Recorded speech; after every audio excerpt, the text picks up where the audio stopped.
सातवीं गलतफहमी जो गैर मुसलमानों को है इस्लाम के मुतालिक, वो है कि इस्लाम में औरतों को जलील किया जाता है, इसीलिए उन्हें हिजाब में रखा जाता है। औरतों को हिजाब में रखने के बाद इस्लाम उन्हें जलील करता है। यह सवाल का जवाब देने के पहले मैं आपसे कुछ तारीखी बात कहना चाहता हूं कि तारीख आज ये कहती है, बेबीलोनियन सिविलाइजेशन में अगर एक मर्द औरत का कत्ल करता था तो उस मर्द को सजा मिलने के बदले उस मर्द के औरत का कत्ल किया जाता था। यह उस टाइम का कानून था। आप जब ग्रीक सिविलाइजेशन पढ़ेंगे उसमें लिखा है कि एक औरत थी जिसका नाम था पेंडोरा, जो मनुष्य थी, जिसके वजह से जितनी बुराइयां माहौल में थी ग्रीक सिविलाइजेशन में, उस औरत की वजह से थी। और ग्रीक सिविलाइजेशन में औरत को पहले इज्जत दी जाती थी, लेकिन फिर उसे सिर्फ सेक्स के लिए इस्तेमाल किया जाता था। रोमन सिविलाइजेशन में women were use only for sex and pleasure, prostitution was common. औरतों को सिर्फ हम बिस्ती के लिए इस्तेमाल किया जाता था और प्रोस्टिट्यूशन के लिए। इजिप्शियन सिविलाइजेशन में औरत को कहा जाता था कि वो शैतान की निशानी है। और कुरान नाजिल होने के पहले अरब देशों में औरत जब पैदा होती थी, लड़की जब पैदा होती थी, उसे जिंदा दफनाया जाता था। अल्हम्दुलिल्लाह सुम्मा अल्हम्दुलिल्लाह, कुरान नाजिल होने के बाद यह गलत प्रैक्टिस बंद हो गई, औरतों को दफनाना बंद हो गया अल्हम्दुलिल्लाह। लेकिन फिर भी दुनिया के कई शहरों में आज भी यह हो रहा है, और अफसोस के साथ मुझे कहना पड़ता है कि हिंदुस्तान में भी हो रहा है। इस्लाम सबसे पहला मजहब है जिसने औरतों को इज्जत दी और बराबर के हुकूक दिए, और हुकूक देने के बाद ये हुकूक को कायम रखने के लिए उसका तरीका भी सिखाया। जब औरतों को अपने हक दिए, तरीका सिखलाया किस तरीके से हक बरकरार रह सकता है।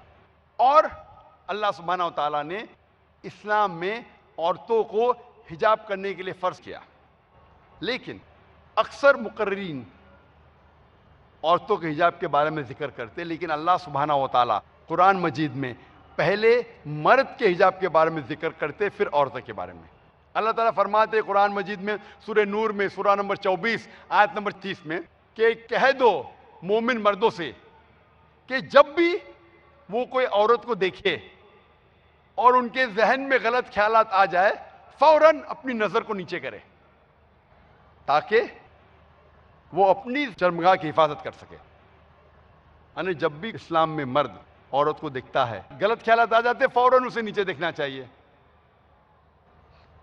एक वक्त एक मुस्लिम लड़का था जो लड़की को देख के घूर रहा था, तो मैंने कहा भाई साहब इस्लाम में घूरना औरत को हराम है। तो उसने मुझे कहा कि हमारे आखिरी पैगंबर मोहम्मद सल्लल्लाहु अलैहि वसल्लम ने कहा कि पहली नजर माफ है, दूसरी हराम है। मैंने तो आधी नजर भी मुकम्मल नहीं की अब तक।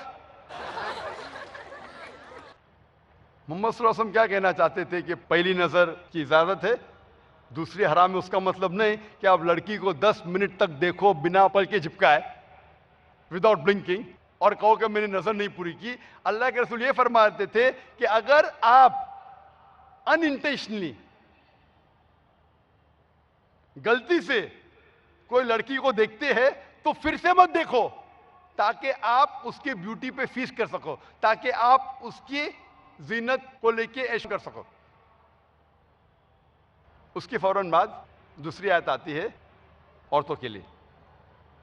अल्लाह ताला फरमाते हैं सूरह नूर में सूरा नंबर 24 आयत नंबर 31 में कि कह दो मोमिन औरतों से कि वो अपनी नजर को नीचे करे और अपने सिर का पल्लो छाती पे ढाक ले, और अपनी जीनत मत दिखाओ, सिर्फ जो अपने आप जाहिर होता है, और अपनी जीनत को छुपाओ सिर्फ अपने शोहर, अपने बेटों, अपने वालिद, और एक बड़ी फहरिस्त है जो महरम की फहरिस्त है कि महरम के अलावा बाकी लोगों के सामने, बाकी मर्दों के सामने आपको हिजाब करना फर्ज है।